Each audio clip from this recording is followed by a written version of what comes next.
They didn't ask. They didn't warn. One morning I woke up to bulldozers tearing through my pasture, steel pipes cutting across my land like scars.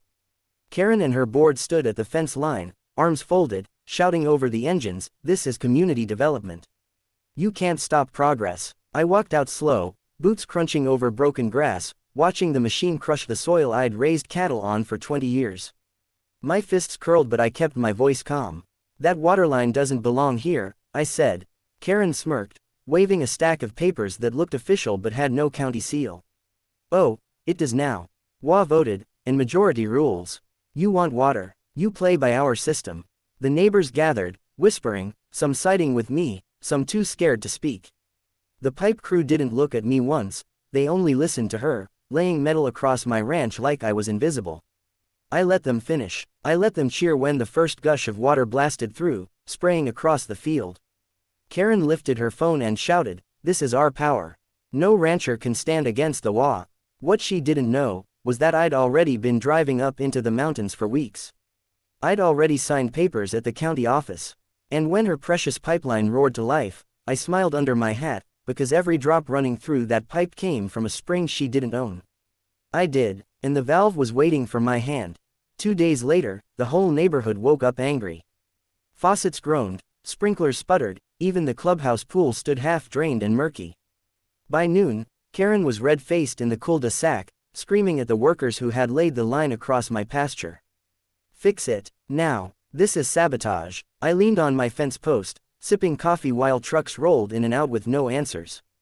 They tried flushing pipes, checking pumps, even blaming the county.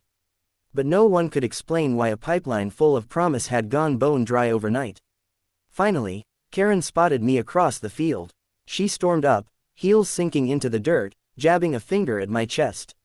You shut it off, didn't you? You think you can starve us of water?" I set my cup down and pulled a folded paper from my pocket. The county seal glinted in the sun as I unfolded it for her and the crowd gathering behind her. "This," I said, "is the deed to Oak Ridge Spring. The only source feeding your shiny new pipeline. You laid your steel across my ranch, without ever checking who owned the well." Gasps rippled through the neighbors. Phones went up fast. Karen snatched the paper, scanned it, and her face went pale. I kept my voice calm, but firm. "You bullied me out of my own land. Now, you'll pay to drink from it." The workers shuffled, embarrassed, knowing the truth had just turned their project into a monument of arrogance. Karen tried to laugh it off, her voice high and shaky. This doesn't matter. The HOA has lawyers. We'll take it by force if we have to." I turned my back on her, walking toward the valve perched above the pipeline. With one slow twist, the last hiss of water drained into silence.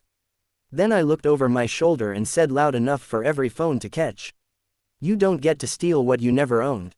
Karen wasn't used to losing in public, and the silence of those dead pipes was louder than any victory speech she'd ever given.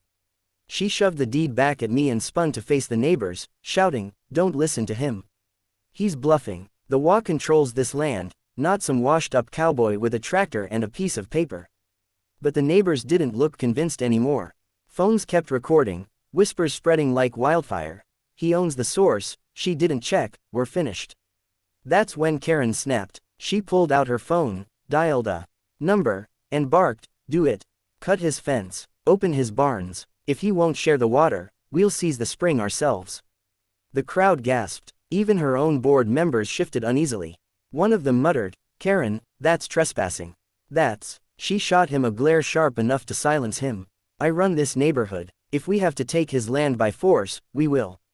I stepped forward, slow and steady, the paper still in my hand. My voice was low but carried across the field. "You just gave that order in front of 50 witnesses. And every one of them has their camera rolling." Karen's mouth fell open. I pulled out my phone and tapped the screen. The feed popped up live on the sheriff department's official page, hundreds of viewers already tuned in. My brother, standing by the gate, lifted his badge and announced, "Everything Karen just ordered was recorded under county surveillance.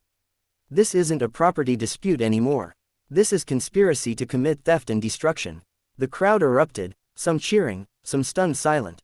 Karen staggered back, realizing she hadn't just lost her water. She'd just dug her own grave, live on camera.